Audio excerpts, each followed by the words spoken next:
The broadcast is now starting. All attendees are in listen-only mode. Hi, everyone. Welcome to the Monday Market Matters webinar series. I know it's Tuesday, but this was the best time we could get it scheduled, and we wanted to get one started in February. We're looking at doing another 7 webinars this year, so keep an eye out for that. Thanks for helping us spread the word, Nancy, and everyone else who heard of it through our channels. My name is James Cochran. I am the Farmers Market Support Program Manager for Community Farm Alliance, and this is a piece of our work that we do to provide just sort of help people get connected to good resources and information to make their farmers markets a better place and a more viable space for our membership, which is farmers and also people who support farming.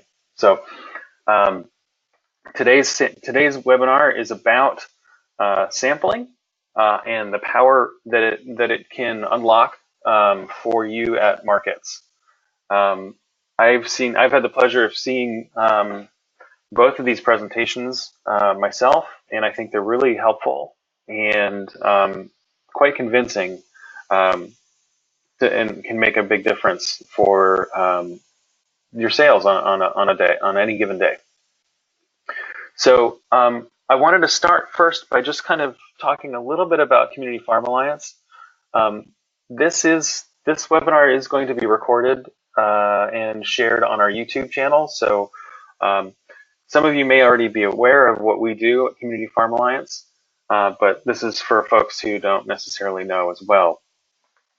We are a community-driven organization, and this is our theory of change before you. So each element that we work in all of these elements, and each element we work in feeds into another one.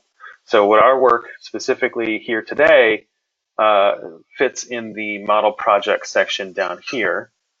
But we also work with other organizations like KDA in UK, which our presenters Tim and Nancy represent. And we work with them to push for changes in legislation and policy. But that all begins with having conversations with our membership and our communities. And it just sort of feeds into itself. So if we ever succeed in making changes in legislation, we push for, we then go and get feedback from our communities and individuals and families. So that's how we work. Now, just really quickly, the objectives of the Farmers Market Support Program, in a nutshell, are these 4 bullets. We provide business and organization development. We provide assistance to grow market sales for farmers markets, and we are developing networking spaces. And I'll talk a little bit about that in the upcoming slide.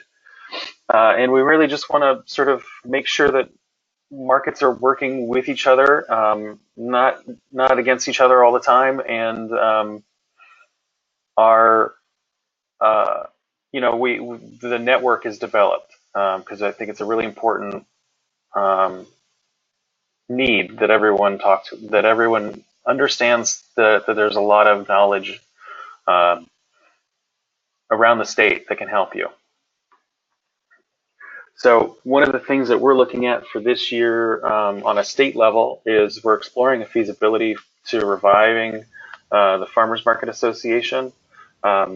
We've had some conversations with the Horticultural Council as well as KDA, KCARD, and Tim, are you with the Center for Crop Diversity, or is that just Yes. one of the things you do? Yep. Okay. And we're also working on some things that we've kind of learned about the passage of home-based HB 263, which addressed some home-based processing regulations. We've learned that there are a couple of problems there. So those are some of the big ideas we're thinking about this year. And finally, just a little bit, just sort of some helpful links for you guys. This is all included in the handout section that is in your control panel on your webinar control panel. You should be able to download that. So these are links to some of the ways that we develop our networks through our Google group and our Facebook page. You can search for the CFA CFA-FMSP through the Google group page to find us. And you can also search using Kentucky Farmers Market Managers through the Facebook group to find the Facebook group through Facebook. You don't need to memorize these extremely long addresses.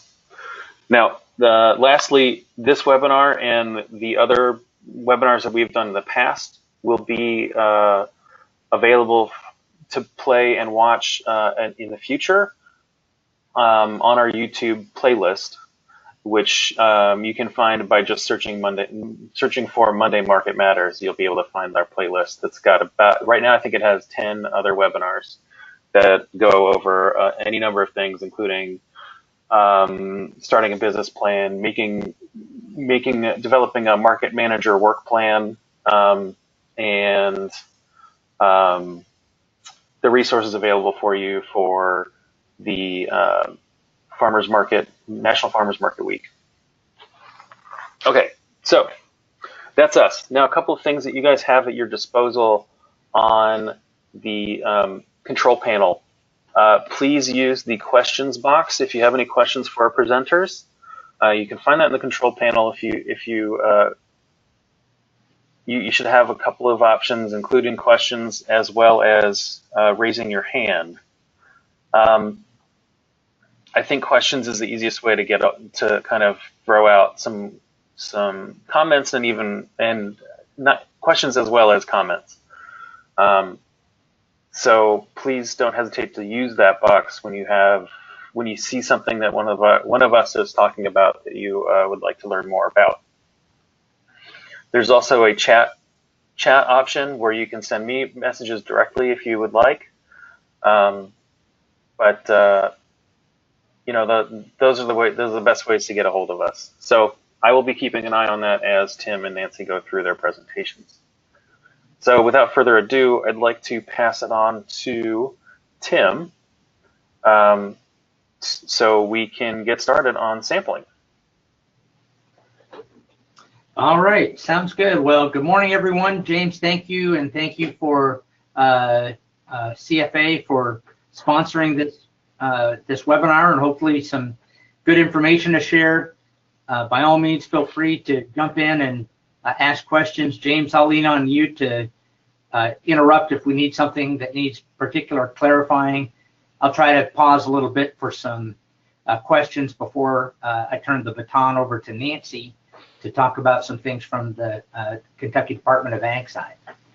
So I've titled this, Why I Need to Start Sampling at the Farmers Market, and to share with you a little bit of a kind of a journey that we've taken in working with farmers markets and understanding the importance of sampling at farmers markets, and to share, some of you have seen this, but for many of you that have not, try to show some of the kind of evidence that we have for why sampling is so important, and especially in the farmers market setting where it's such a highly experiential engagement with clients.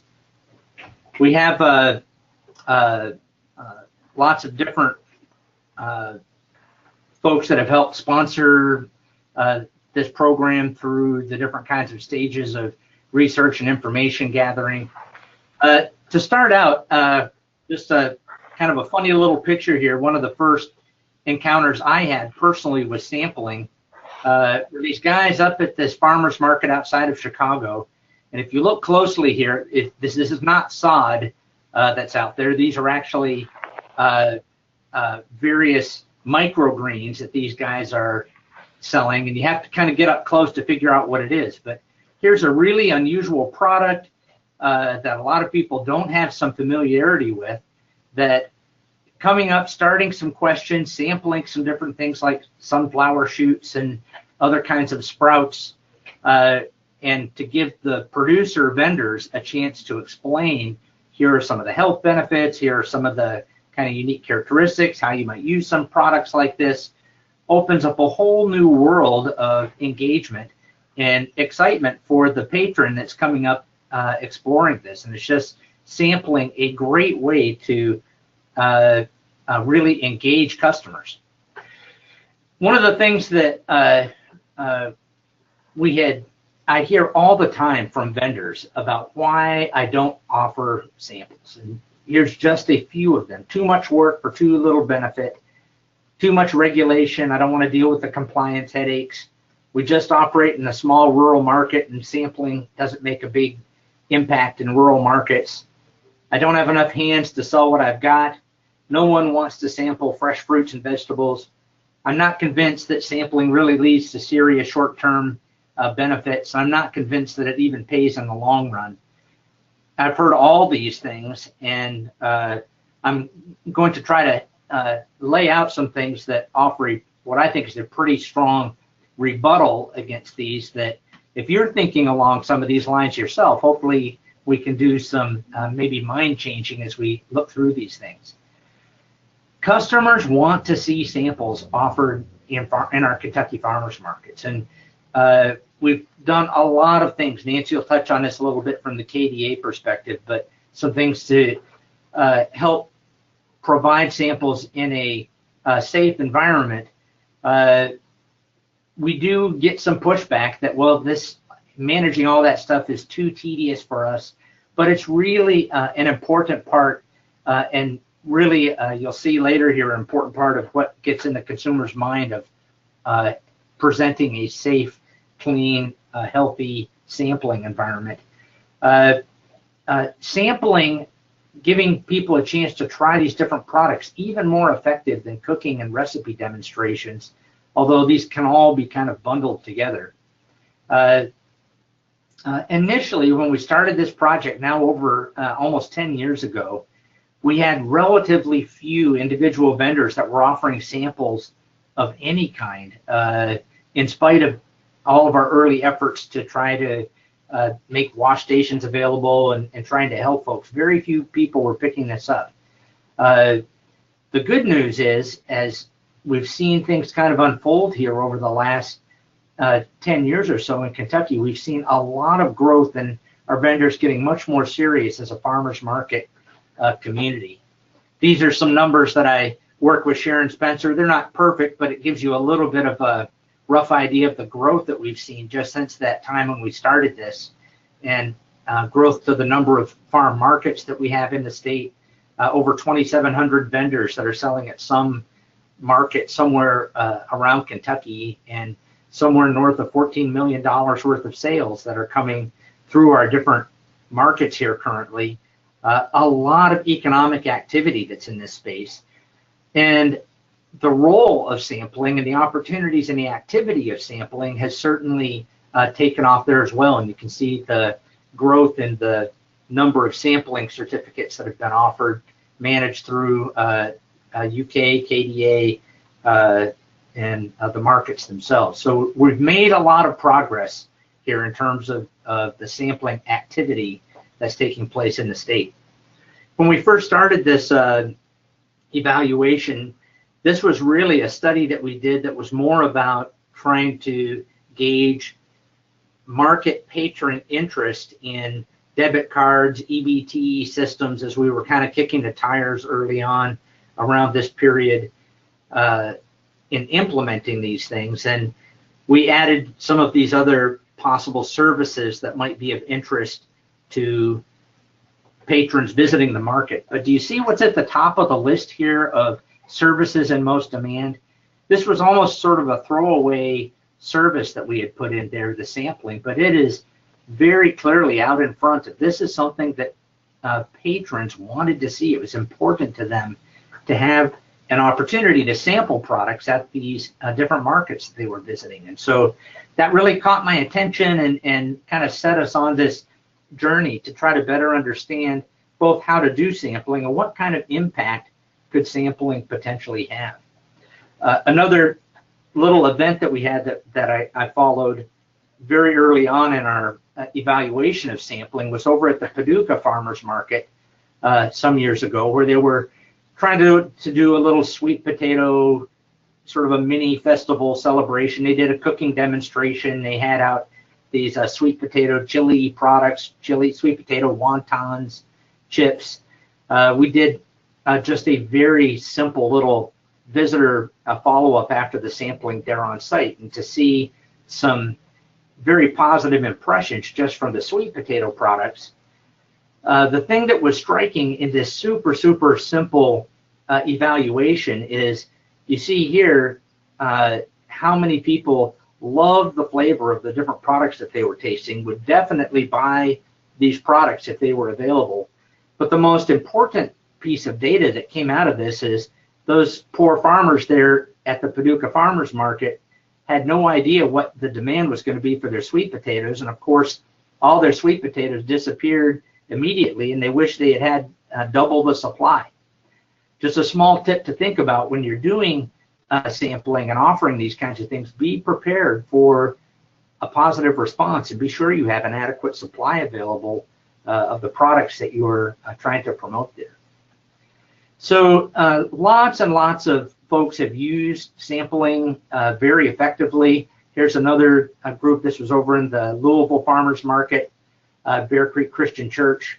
This Kilimanjaro Foods that had been there at that time, offering samples of, here again, kind of an unusual product, and people maybe not inclined so much to try to test a product or buy a product without testing it and sampling it a little bit. But sampling opens up this whole new sensory engagement with the product here that gives folks some excitement and some interest and some kind of the aha moment there with trying these different products. And it just creates a fantastic platform to explain and starting conversation and dialogue about what some of these different options might be available. Just one other kind of a early part of survey data gathering thing that we did. This was up in Owenton in Owen County. We tried something there where the vendors at the market, it's a small market, at that time 9 vendors. This was before they built their nice new permanent structure facility up there. They met out there on the city courthouse lawn. They didn't want to do sampling themselves, and so we said, well, let us come out as Extension and try to work with you a little bit to set up this kind of a pooled sampling pilot. We'll put some things together here on a sampling table. We'll staff it for you. We'll set up the wash station, set up all the different kinds of things that we need to be able to do sampling right. And you put your products there that you want folks to sample on this table, and go to your respective selling stations.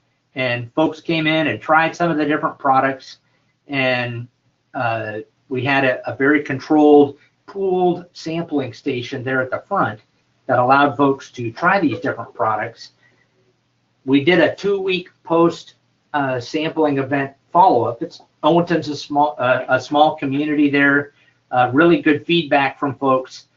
The biggest questions and issues were there were not enough samples, and we need a bigger table, which are really good things to hear back from folks. But here again, in this pooled sampling event, this was a one-time sampling offering. You don't have to have sampling every week. So it's not a do all the time or never do kind of event, especially as new products are coming in or you're introducing a new product there for your patrons. A super time then to do sampling there, but you don't have to think about it every week. But in this case, we had just such great feedback from folks there in Owenton. And so this launched us into a very significant research study to look at the impact of sampling at farmers markets. And so we did you can see here over 3,400 patrons that visited farmers markets from across 8 states in and around Kentucky. to try to understand their sampling experience, what did they like sampling, what did they see were barriers, how did they respond to samples that were available. You can see here some of the favorite things that they like to sample. No real big surprises there with some of these results. Why do I sample these products? Well, I want to see if I like the taste. I want to see if I'll buy the product, and those are very basic parts of the exploration that a consumer is going through. The sensory, if I taste the product and really like the product, it can confirm if this is something I want to purchase. One of the things that we did see, we made there's a longer list than this. These are just a few highlights here, but on this kind of a 1 to 7 scale, you can see those things that people are likely or very likely to sample. Their favorite fresh fruit, favorite fresh vegetable, they're at the top of the list. And so when folks as vendors come and say, well, nobody just wants to sample regular old fruit or vegetables that we have that are fairly common, that's not the case. This is something that we see up here at the top of the list. And lots and lots of other things that people like to sample, as you can see here as well. But just some of the basic staple products can be great things to include in a sampling portfolio. One of the things that we are very much aware of is people sample products everywhere. If it's at a Sam's Club or some kind of a Walmart or grocery store, all these different places, we asked people in this survey where they were sampling products. The grocery store is there at the top of the list, but a lot of these folks identified the farmers market space as a place where they were also sampling food. People like to test products to see if they like them. They like to test products that are new, that are fresh, that are just coming into season. And it's just a great way to engage their senses with some of these products to see if it's something that might be something they could potentially purchase. Where was my best ever food sampling event? The farmers market. And this shouldn't surprise us very much, but the farmers market itself is such a great platform for people to sample products because there's a great opportunity to interact with the farmer vendor themselves, to try super fresh products that are just coming into season, that might be some value added or baked products that are using some of the farmers' products there. And there's very often a story behind the product there as well that gives a great opportunity for exchanging and gaining value that's connected with that product. In the experience of the farmers market, people are going to a farmers market because they like to experience not just the products, but the farmers and the whole kind of community atmosphere that's really unique to these other different places where folks might encounter samples. So the farmers market, a great place, a great platform to do sampling. So how are people responding once they get samples? Majority of folks are saying, yes, I had a great experience sampling at the farmers market. It was excellent. 96% are saying excellent or good. Certainly, though, we want to be thinking, can we offer a better sampling experience? And what is it that we might be able to do as vendors to make sure that our sampling is as effective as possible, connecting with consumers in the right way, not just in terms of food safety, which is certainly an important component to it, but just presentation, cleanliness, all these other things. And I know Nancy will pick up on some of those things in some of her presentation as well. Why were people trying a sample in the first place? They like the friendliness of the vendor. They like the ease of being able to access samples. Presentation matters. But here's probably the most important part of what I'm going to share with you folks here today. The impact of sampling sampling has an immediate impact on purchasing. And this is one of the main reasons why we're offering sampling there in the first place, is we want to increase our sales. And so as we look at just this slide here that summarizes the result, after people purchase the product, what do they do? 55% purchase the product when they had not planned to in the first place. So we should just stop the whole webinar right here and just go out and start putting together our sampling promotion and delivery plan, because this is a huge result. You're changing people's minds. Over half the people, after sampling, not intending to purchase that product in the first place, purchase that product. But even if you look at a couple of these next results, they might not have purchased immediately. 17% indicated they planned to, though. They had a positive experience. They planned to purchase in the future. What about this next result? 16% purchased the product, but they had already planned to. Is that a bad result?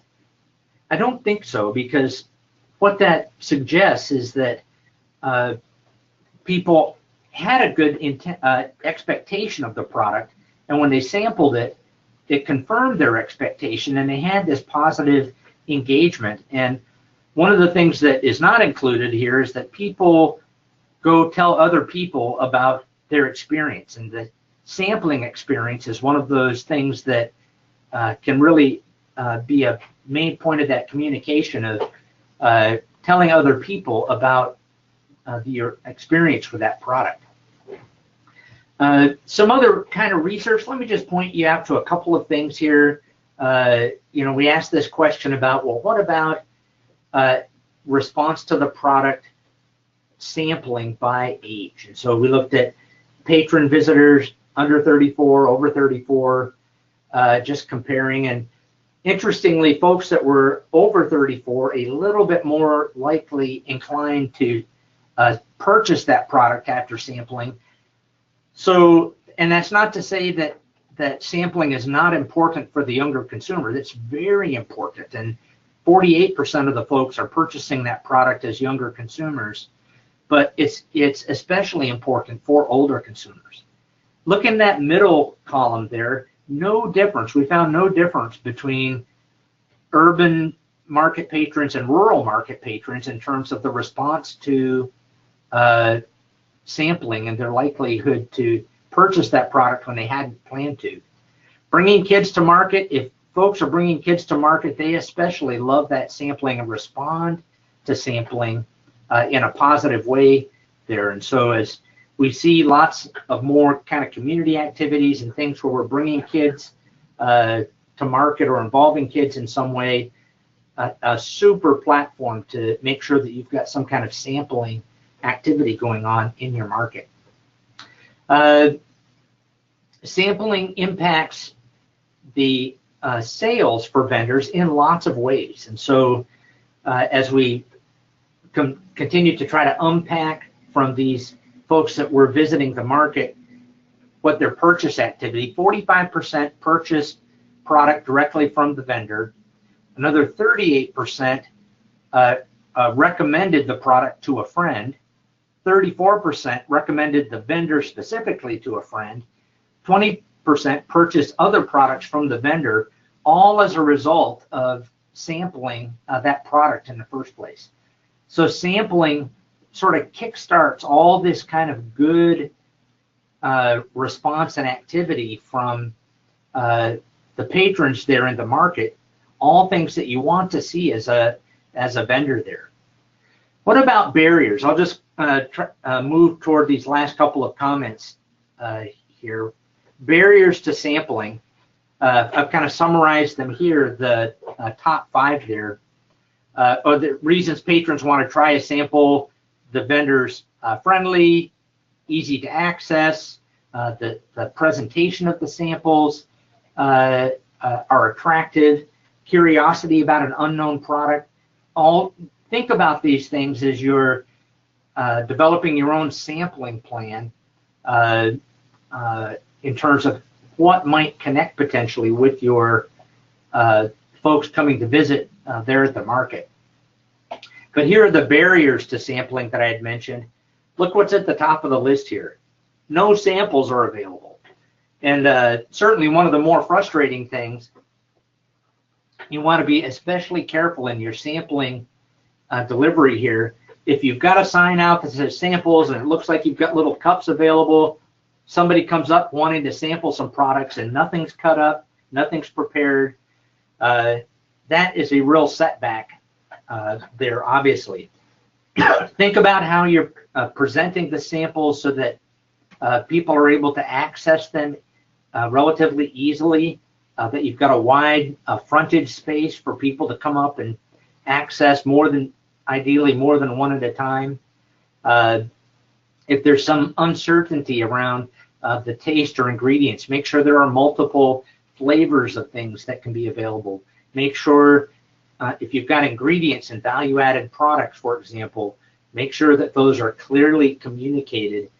And certainly, one of the things I have really appreciated about our KDA folks and our public safety folks in coming up with this sampling certificate, make sure that that is clearly and prominently displayed. And that really, I think, is a helpful message that we can send out to our patrons there about our attention that's being paid as vendors to making sure that we've got a good sanitary situation. Having your wash station, having clean cups, having gloved hands as samples are being given out.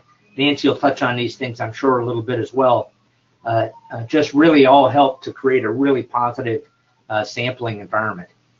So the last thing I'll say, and before turning it over to Nancy, or for folks that might have a few questions, some of you may be aware we've got this publication that we had put out as a result of that big survey that we did that tried to condense this best practices for sampling at farmers markets. It's available at our Center for Crop Diversification website, and I think it's going to be sent out by James here to you, as well as an additional resource. Thinking about preparation, thinking about delivery of samples, thinking about follow-up that you might want to think about, just to make your sampling activity as effective as possible. We've tried to do a lot with produce best practices training that many of you have gone through to get your sampling certificate, just to help keep our vendors aware of the importance of food safety and the sampling protocol. So James, I'll toss it back to you and see if there might be any quick questions before we transition over to Nancy, perhaps. Okay, sorry, just unmuted myself. Cool. So far I've gotten a couple of questions that I think will be a better fit for Nancy's section. But I want to open up the floor to everybody. Feel free to ask a question.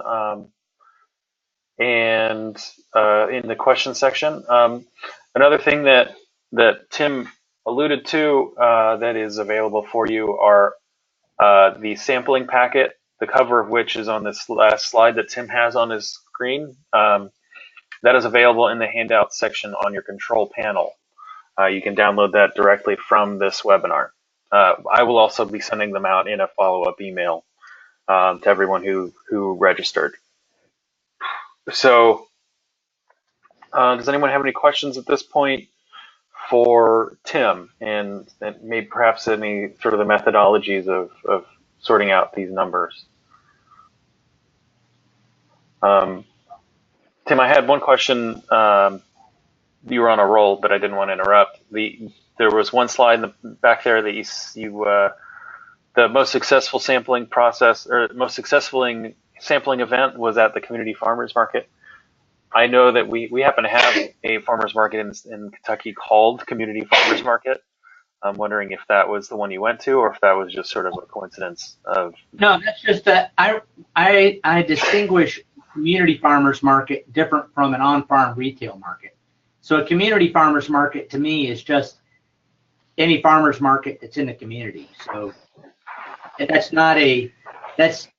just a generic way of talking about people's best sampling experience was at a farmers market in their community. Okay, got it. Okay, so I haven't seen any questions come in, so I guess you must have convinced everyone, Tim. All good. I hope so. All right, so Nancy, I'm gonna pass it on to you here. You all Okay, set? I think so.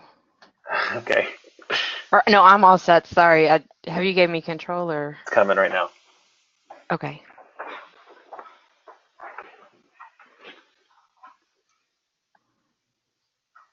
Okay, am I good to go? Swap the display settings.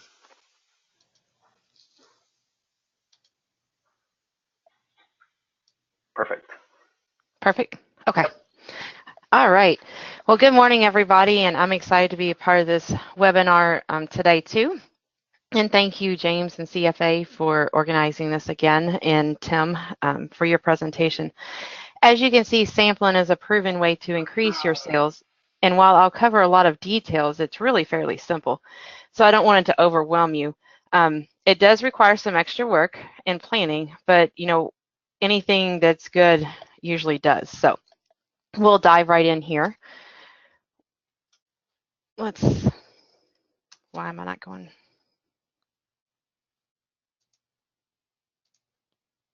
Okay, sorry about that. What is a sample? A sample is defined by the Department of Public Health as a bite-sized portion of food or foods offered free of charge. And it's something very important to distinguish. It is not a whole individual dish or a whole sandwich. And KDA worked with the Department for Public Health Food Safety Branch to offer this sampling certificate so that vendors do not have to go to their local health department each time they want to offer samples to get a temporary food service permit. So that is a very great program that we have worked with Department of Public Health to be able to offer to our farmers market vendors.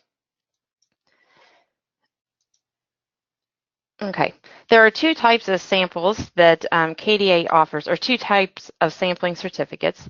The first is the cooked or processed sampling certificate. It is when you want to, it allows samples of your home-based processed, home-based microprocessed products, commercially prepared products, and or cooked samples of your meats, vegetables, or fruits. So the big thing here is it's a cooked and processed product. Jams, jellies, baked goods, and if you're cooking your vegetables or meats, cheese, salsa. Something that is a little bit different that falls in this category is honey, but that is because even raw honey that has just been harvested, the Department for Public Health Food Safety Branch, they agreed that it is such a low risk item as long as it's not fed to somebody, I believe under 1, it might be 2 years of age, that you do not have to do any other classes or do the all sample certificate for that. The other certificate that we offer is the all samples sampling certificate, and it allows you to offer samples of raw and uncooked products along with everything that is allowed under the cooked and processed sampling certificate. So you might be asking, how do you go about getting these certificates? There's a few points about it. Hey, Nancy, sorry. This is a good place to ask. Where does the certificate allow you to sample? Okay. That's actually coming up on this slide right here. Oh, great. It is, I'll just jump down to that really quick. It is valid at a KDA registered farmers market. So that's one of the many perks of your market being registered with our office. It's valid at certified roadside markets that are listed with Kentucky Farm Bureau and your individual on-farm market. So I'm going to jump back up to the top. Does that answer that question for everybody, yes. Hopefully? Okay. Well, there's probably a follow-up question, but we'll get there. Okay, no problem. There is no fee for the certificate, so it is free of charge. So send in your application. Even if you don't think you're going to be sampling right now, I highly encourage you to go ahead and fill it out and send it in. Sometimes it can take 2 to 4 weeks for these to be processed, depending on our schedules and workloads here in the office. So please do not wait until a day or two before your market and you're needing this certificate. It's valid for a set 2-year period. That coincides with the updating of our KDA Farmers Market Manual and Resource Guide, which we do every 2 years on the even years. So right now, we're in the 2018-2019 certificate period. All certificates that are issued right now will expire on December 31st of 2019. Another important thing is the certificates are only issued to an individual. So each person at your farm or that works for you, volunteers with you, they each need to fill out an application for the certificate. Each individual market that you offer samples at must be listed, and that includes your own on-farm market if you have one of those. And there's a place on the application to list all of those. And as Tim talked about, also make sure that your certificate is displayed when you're offering samples. If you don't already have a sampling certificate from us, when we send them out to you, they are laminated, so hopefully they stay nice and looking good for you for the period that it's good for. But if you lose it or need another one, just contact us and we will get another one sent to you. And I already hit when or where they're good at. Go back to where they're good at really quick. If you're doing an event or festival, you will have to, and your farmer's market is not a part of that event or festival listed with us, then you need to contact your local health department to see what they require for you to be able to offer the samples. So how do you obtain a cooked or processed certificate? There is no formal classroom training required for this. However, you must read the chapter on sampling, which is in the current Farmers Market Manual. After you've done that, you would complete an open book test that is part of the application. And just a little side note, make sure that the application you fill out has the current year at the top. So right now it'll say 2018, 2019. Starting in 2020, you want to make sure it says 2020, 2021 on it. You would sign and date the application, very important. We have to have that signature for the affidavit that you have read this chapter and you understand what is required, and then return it to our office. After we get the application, we review it. If you've answered all the questions correctly, we'll issue the certificate. If something is missing or incorrect, even if it's just one, we will contact you about it. And the reason being is we feel it is very important that you know all the correct answers, because it's dealing with food safety. And what if the one you got wrong was what temperature should you hold a product at? If you don't know the correct answer to that, that could jeopardize the safety of your product. So bear with me if I ever email you or call you and ask you just to answer one question that you got wrong or something. So here's an example of what the cooked or processed sampling certificate looks like. For myself and then extension agents across the state, we list all KDA registered farmers markets. That's because we will work with markets across the whole state. And sometimes, you know, if I'm working with 10 markets, I don't really have room to list 10 markets on there. However, most individuals or most people will have each individual market listed here. So for example, if you sell at Lexington Farmers Market, Franklin County Farmers Market, and Scott County Farmers Market, you would have each of those listed in this area right here on your certificate. Nancy, I have two questions. Yes. Yes. Does that, so using the example of Franklin County and Lexington farmers markets, Yes, sir. they have multiple locations. Would they? That is fine. Go ahead. Would each of those locations need to be listed? No, I just need the farmers market, because each of those locations. So Lexington Farmers Market, you know, they have several that they meet at. Those fall under that general market. Okay, great. So it would just list Lexington Farmers Market. Okay. And the other question I had was, at some point, can you talk about ways that vendors could provide samples outside of the farmers market sort of scope, if you happen to know that information? So like if they wanted to start sampling at, say, a grocery store. Right. For the grocery stores, you would talk to the manager of the grocery store. They will know what's required there. Okay. And like I said, if you're doing now with the changes in House Bill 263, et cetera, somebody that's doing home-based products could go to a festival that the market's not part of, Hmm. and that you need to contact your local health department to see what they require. Okay, great. Okay. And I got one more question that just came in. Okay. If your market has a pop-up event outside their normal site and hours, does that fall under the festival provision? Meaning, does it need special permission from the health department? Okay. If you're having something outside your normal site hours, etc., your market manager needs to email me and let me know the date, time, address, location, where this is going to be at, and we will add that as a certified location for your market. So just the market manager needs to get in contact with me, and I will let them know what I need for sure and how to go about getting that added. Okay, But there great. has to be several. It can't just be one vendor from your market participating in it. It needs to be the market as a whole or several of your vendors. It's been voted on to do that Okay. as a whole. Okay? Yep. Thank you. All right. So our next sampling certificate is the all samples.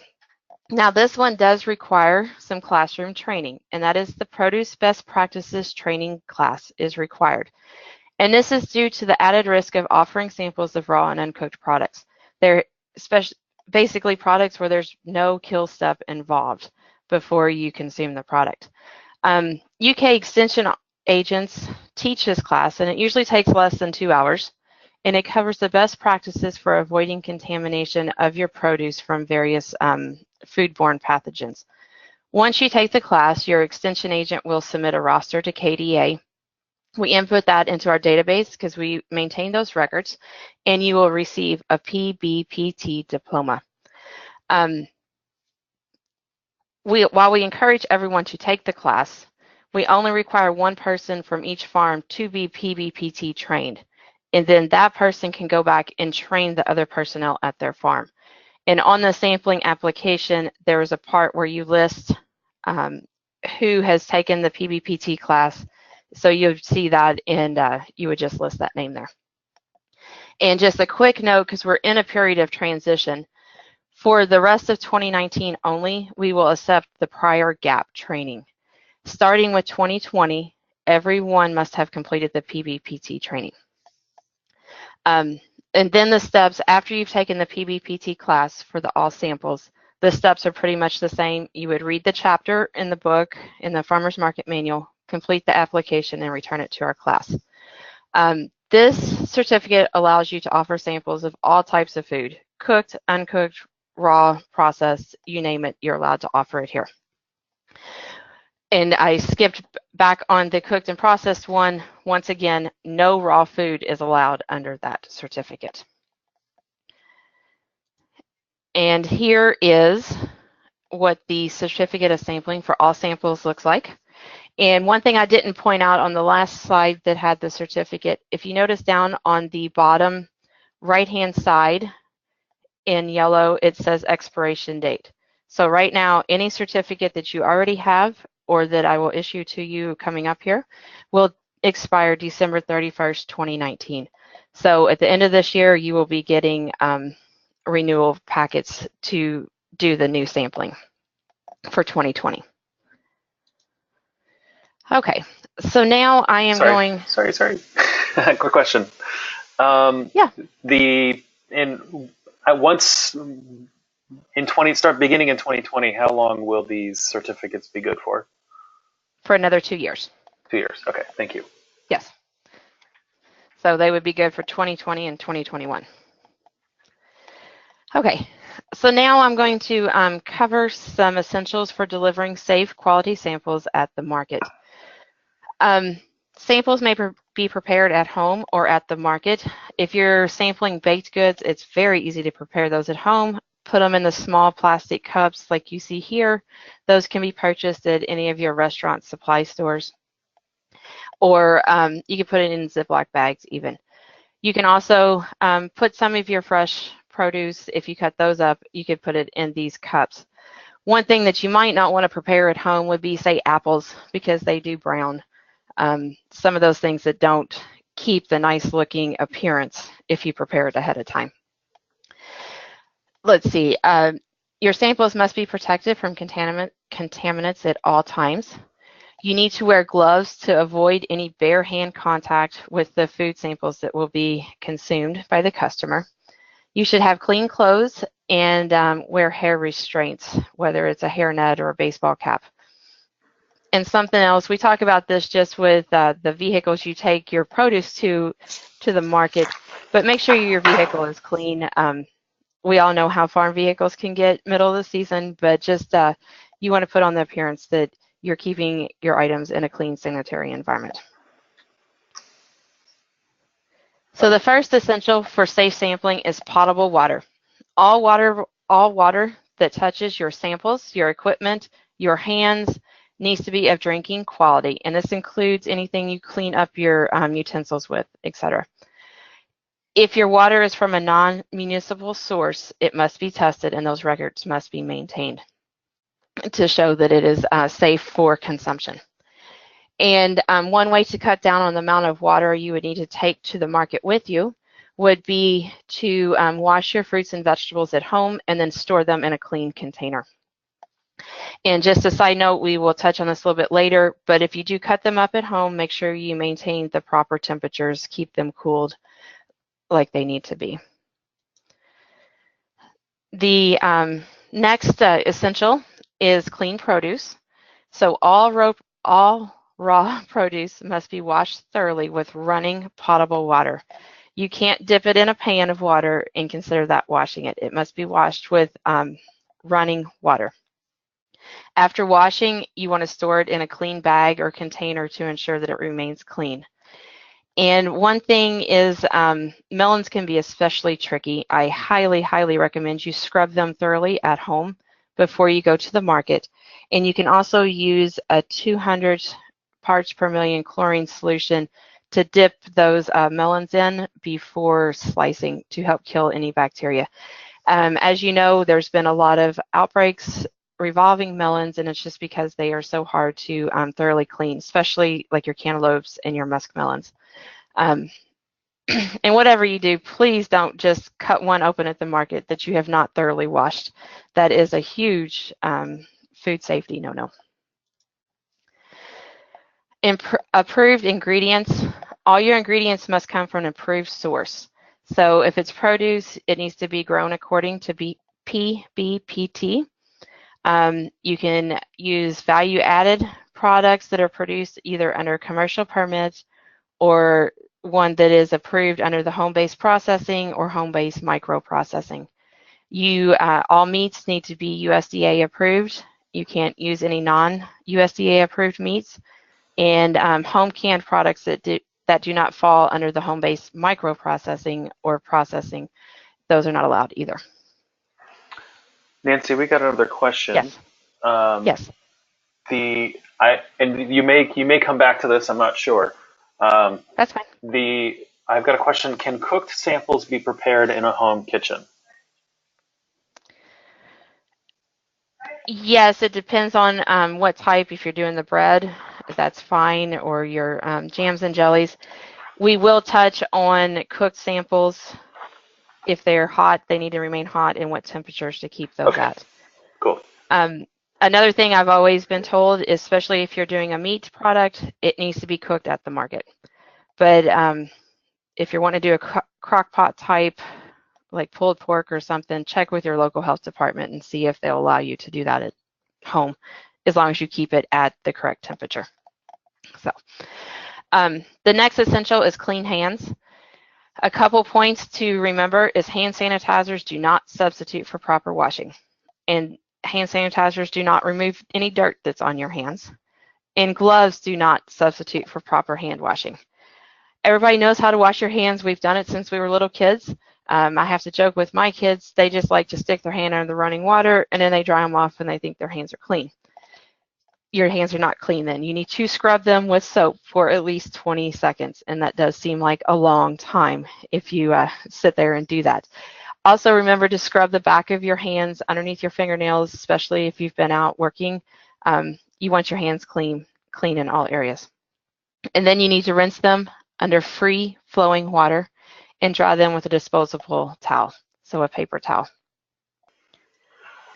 Can I When, quickly yes, add one other thing? Pretty please with sugar on top, everyone listening. If you're using gloves and you handle cash, please change your gloves. yes, please. Thank you. Even if, yes, that's a very good point, James. Thank you. When do you wash your hands? Pretty much any time. After using the bathroom, after handling money, unwashed produce, handling baskets that are not clean, anything that's not clean and sanitized. And if you have gloves on, like James said, if you touch something with those gloves that's not clean and sanitized, you need to take them off and put on a new set of gloves. And then anytime you leave your station and return to your stand. Now, the hand washing station, that's what intimidates a lot of people, and it's really not that difficult to set up. And if you have your stuff correctly, you can kind of combine it all together so it doesn't take up as much space in your vehicle too. But the components that you need for a proper hand washing station are a trash can, paper towels, a discard bucket, a container to hold the water in with a free-flowing spigot, and liquid hand soap. Those containers with the free-flowing spigot can be found at a lot of your camping sections and your sporting goods stores. And on the right here, you will see a picture of just how a vendor has one set up at the market. So it's really not that complicated. And if you wash your produce at home before you get to the market and you keep it clean and transport, it cuts down on the amount of water that you would need to have at the market. And something that we always get asked a lot, can you share a hand washing station? That kind of depends. Kind of a guideline is there needs to be no physical barriers between, say, if you and your neighboring vendor are sharing a station. As long as it's in between there, you don't have to step over stuff. That is okay. And then, can you leave your station without feeling you need to take your money box or have someone watch your booth? So those are just some guidelines of if a station can be shared. The next essential for proper sampling would be clean utensils. Whether you prepare your samples at home or at the market, all utensils must be washed with soap, rinsed with clean, potable water, and sanitized. A cheap sanitizing solution is 1 cap full of bleach to a gallon of water. And you would want to have some sanitizer test strips to make sure that the sanitizing water is at the correct strength. All utensils must remain completely immersed in the sanitizing solution for 30 seconds, and then they have to be air dried. That is a very important piece right there. You cannot dry them even with disposable paper towels. They have to be air dried. And you only need to have the setup of a 3-compartment sink with you at the market if you are cutting up your samples at the market. And we'll talk about that a little bit more here in just a moment. And moving on, here is an example of a wash, rinse, and sanitizing station. If you notice, there is 3 wash tub, rinse tub, and then the sanitizing tub. And you need to make sure that whether you're doing it in a tub like this or maybe 5-gallon buckets, that it is large enough to fully immerse whatever utensils you are using.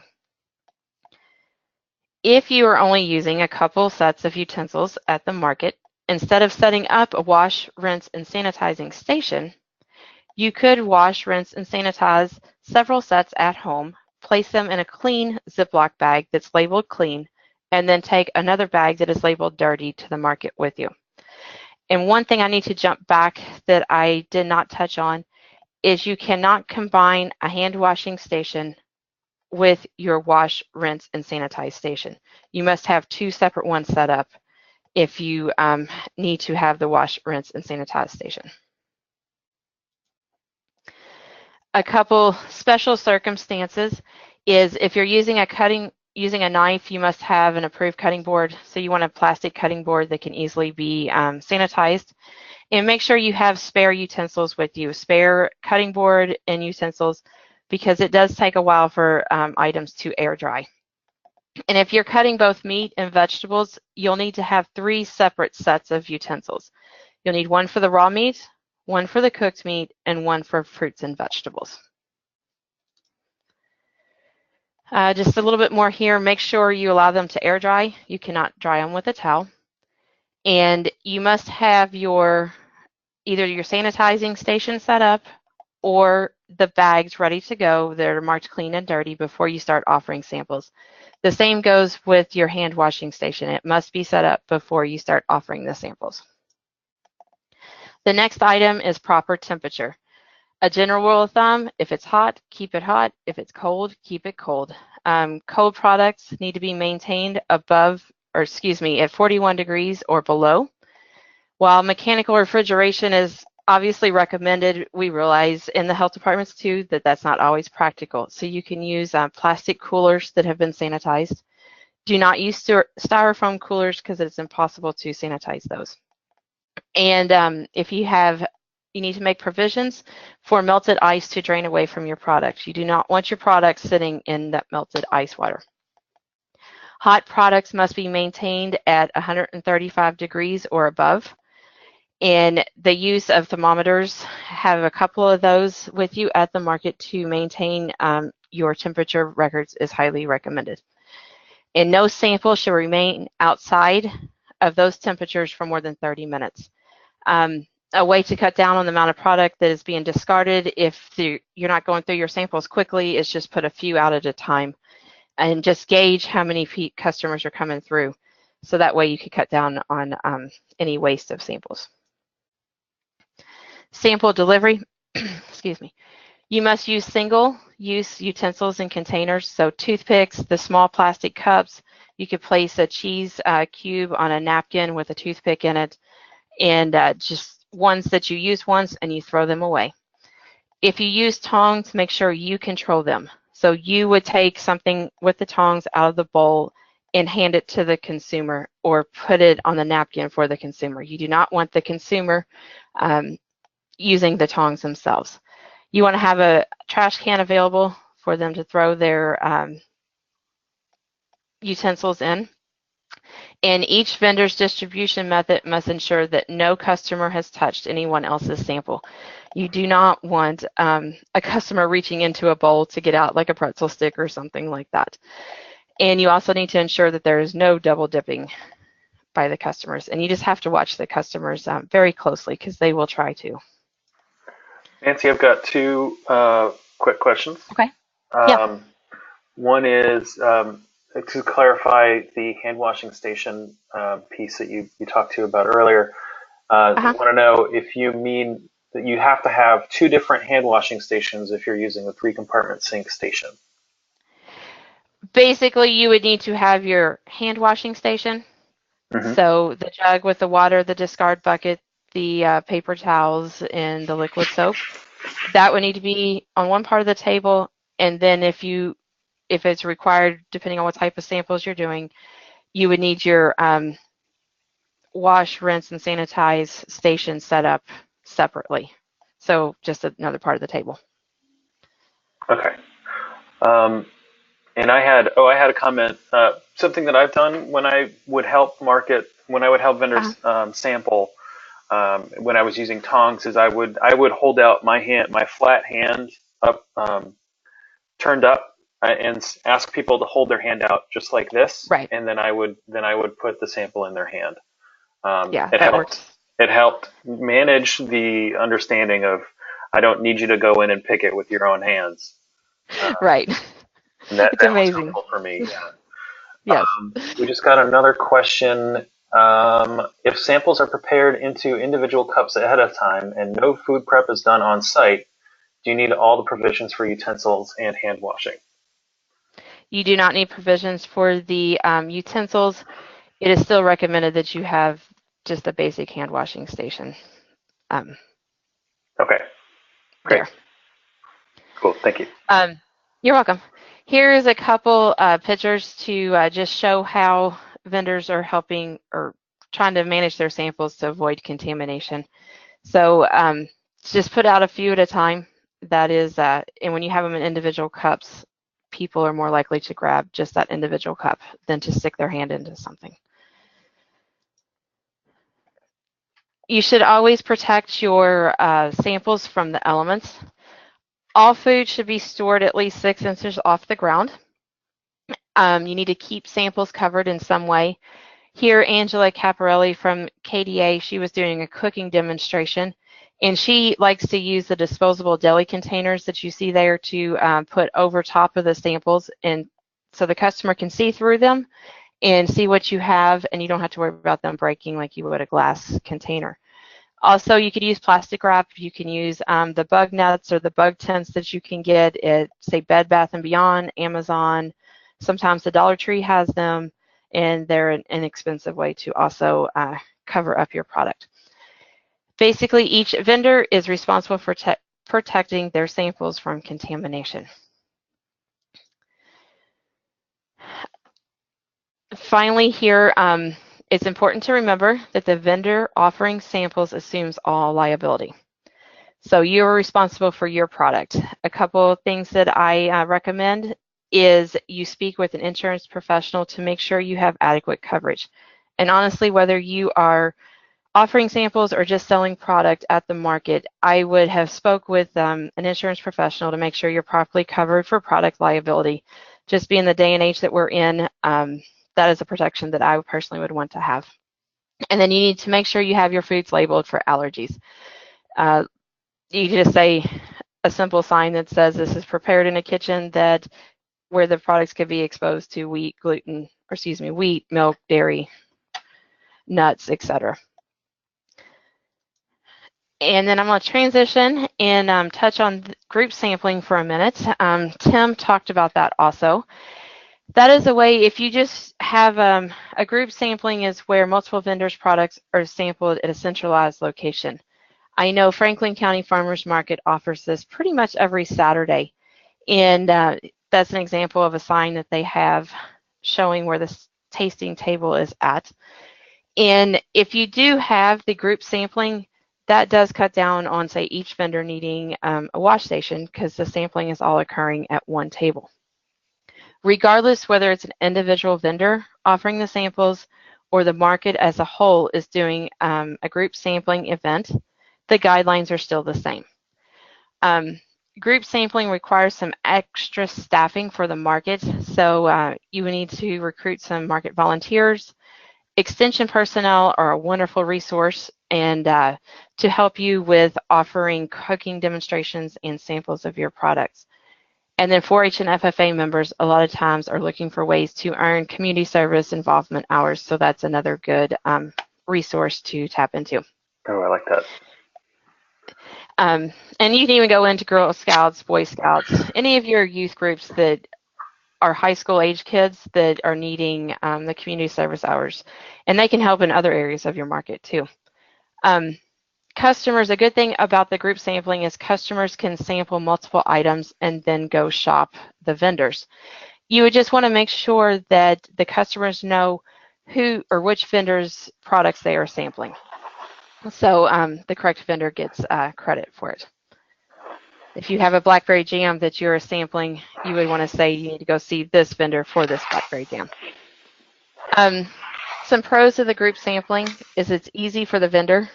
The vendor doesn't have to have the wash station and doesn't have to hand out the samples, staff it throughout the market time. And the customer can try multiple products at once. A con that I see, especially for the vendor, is you're missing out on the face-to-face interaction. So you don't get to engage the customer and say, what do you like about this? And try to make the sale right then. And you also run the risk of people just taking a sample and just keep on walking and they don't go back and purchase. Yeah, so, I'd also add, not only do you run the risk of not making that sale, but you also run the risk of not upselling. Correct, yeah. And, you know, you don't underestimate when you can make the one-on-one pitch about your product, that's the best person to make the pitch. Mm-hmm. So, okay. So that pretty much concludes my portion of it. The sampling application I passed on to James, and it's available in the handout section of this, so you can print that off if you need that. And feel free to call me or send me an email at any time with your questions. And one thing, I apologize that I just realized I forgot, where you need to have each of your markets listed on your sampling certificate. I realize these certificates are good for a 2-year period, so sometimes you add markets. If that happens, just email me or give me a call, and I will update your certificate and issue you a new certificate. So that's all I have, James. Great. Okay, so thank you, Nancy, so much You're welcome. for going through that. I want to open up the floor to everybody. If you have any questions, please feel free to submit them through the questions drop-down menu in your control panel. I've got a couple here. Nancy, this one's for you. Do you have a farmer's market? If you have a farmer's market that has restrooms, then do you still need a hand washing station? Yes. Okay. If you think it, yes. What's that? Can you explain that just a little bit further? You need to have a hand washing station readily available there. You can always check with your local health department. Some local health departments are more relaxed than other ones. But the idea is if you have it right there at your booth or extremely close, you can turn around, wash your hands after you've handled the money. But if you need to wash your hands every time after you handle money, you're going to be running back and forth to the restroom the whole time. Mm-hmm. So you need it to be there close by, easily available to you. Okay, thank you. But like I say, check with your local health department. Some of them are more relaxed than others. I guess I tell you the highest standard. Yeah, I think that's the most likely thing to expect. Right. My experience with health departments is it is far easier to work with them than sort of operate under adversarial relationship. Right. So I highly recommend being proactive about clarifying any food safety concerns or questions you have with your department. It builds a really good relationship to the point where if you do something wrong and they come to the market and they see you doing it wrong, then they might not just shut you down right away. They may just say, hey, this needs to be fixed.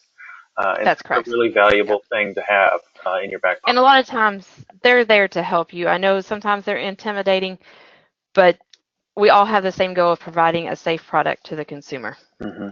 So they're there. They would rather answer your questions before and just build that relationship beforehand.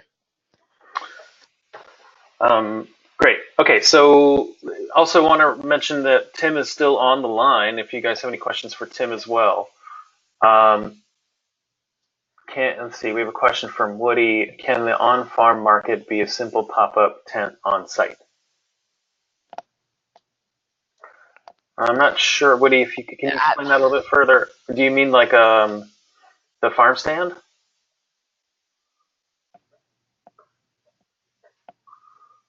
Yes. So a question about a farm stand sampling. Can it be just a pop-up tent on it? If that's the way, yes. If that's the way you sell your product from your farm, that would be fine. You just need to have your hand washing station out there. Okay. But yeah, so you would list. So for me, on my sampling application, I would put down, the markets that I register, and then I would write Monroe Farms on-farm market. Okay, great. He says thank you. You're welcome. I can't see who's asking questions. That is Woody out of Harlan County. Okay. I have a question about updates about HB 263. We've KDA and CFA have had conversations. We've kind of straightened things out. We're in a good place to move forward with building out a more comprehensive sort of solution, but that looks like the legislation for that's not going to happen until next year. I'm still talking to Representative Heath, who sponsored HB 263 last year, and we're hoping to find some kind of solution in the regulation of the law within the Department of Public Health. But that's that during the legislative session, it's hard to get a hold of Representative Heath. He's got a lot of people tugging at his ears. So I'm hoping to hear back from him soon. But I also need to be careful about the lobbying that I'm doing because it's not part of my work. So um, I'll likely be registering as a lobbyist shortly. But let's see. That's where things are. If you have any other questions, feel free to ask me via email, james@cfaky.org. Yeah, I see Tim made the comment. If you go to the Center for Crop Diversification, there is a list of the 2019 upcoming PVPT classes. And I would recommend, if your county doesn't have one listed, you can check with your agents, extension agents there, to see if they might be offering one, or you can go to a neighboring county if they are not offering one in your county. And those are usually only offered here during the winter and springtime, so don't wait until May to decide you want all samples and you need to take PVPT, because by then most of the extension agents are not offering the class. Tim, could you resend that link to all people? No, it should be in the drop down in that chat menu. You can select all, entire audience. I see. So folks, take a look in the chat window as well for information there. I don't. Sorry, James. I just didn't see that option to. It's not there. No. Oh, okay. Maybe it might just be an admin power on my end. I will copy and paste it and forward it. Yeah, you can. Then you can send it out maybe along with the handouts or something. Mm-hmm. Yeah, I will do that. I got a question from Susan. If you're not doing samples and just selling vegetables and taking money, do you have to have a wash station? No, ma'am. So that you're just selling veggies. If you're just selling the veggies, you're not offering any samples. Yeah. Right. You don't need a wash station. Right. Then the onus for washing veggies just lands on that becomes the responsibility of the customer. But, right. And normally, yes. Yeah. But best practice. So you would prepare. You want to have it cleaned. Right. You would clean them however you normally clean them for the market. But for the most part, when you're selling produce to the customer, you want them to realize that they need to wash it before they consume it.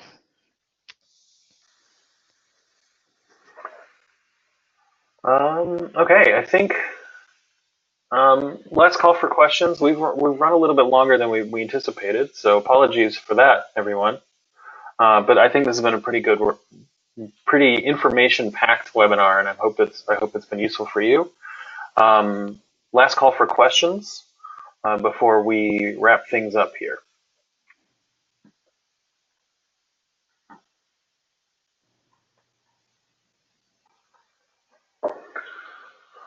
We'll give folks a minute to type out their questions.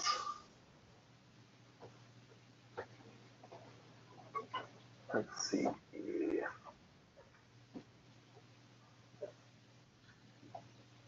Tim, do you have any plugs while we wait? Anything to plug? Obviously, get out there and see what other people are doing in terms of offering samples. You can learn a lot from other vendors that have had some experience doing it. Lots of neat tools and tips and things like those little fly protector screen things that you can put over things like jams and sweet things that flies like. Get out there and see what other people are doing for sampling to find ways to do a better job at sampling yourself. Right. If you go to, a lot of people do Saturday markets, but if you don't do weekday markets and there's other markets in your area, go visit those markets and just go as a customer and observe. And I just want to reiterate, a lot of people probably already have their sampling certificate right now, but if you still need one, please do not wait until the last minute to apply for it. It can take a little bit of time to get those processed and back out to you. So send them in, the earlier the better. Okay, I feel like that's a good note to end on. I'm not getting any other questions. So thank you everybody for attending. Most especially thank you to Tim and Nancy for taking the time to talk with us today. This recording will be available on YouTube for later viewing if you would like. Please don't hesitate to look at the handouts before I close this webinar out and download what you can. I'll leave this open for another 5 to 10 minutes so you guys can do that. And have a great week. Thanks all. Thanks, James. Appreciate it. Thank you. Thank you, Tim. Thank you, Nancy.